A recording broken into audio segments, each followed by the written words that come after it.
Huwag niyo na po kaming hanapin sa mga presinto sapagkat ang inyong mga pulis ay nasa inyo ng mga telepono. Dial 911. Darating ang inyong mga pulis sa loob ng 5 minuto.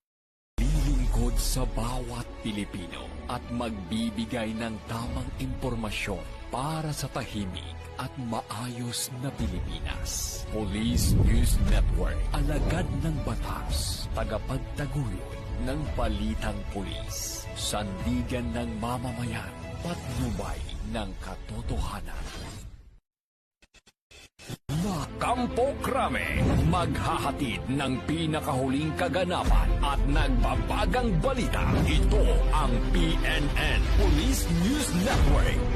At ngayon, ang inyong mga tagapagbalita.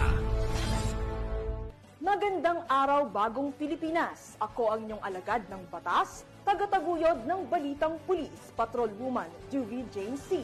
Maghahatid ng tamang balita, kwento ng pulis at serbisyo para sa mamamayan. At ito ang PNP News Online, ang pangunahing balita ng Police News Network, alagad ng batas, tagataguyod ng balitang pulis.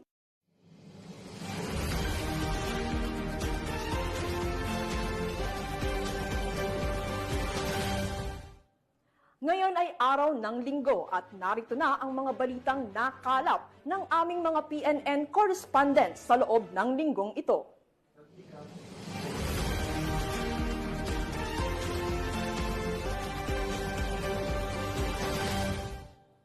Bagsak sa kamay ng batas ang top 2 most wanted person sa city level ng Rosales, Pangasinan matapos maaresto ng kapulisan dahil sa kasong murder.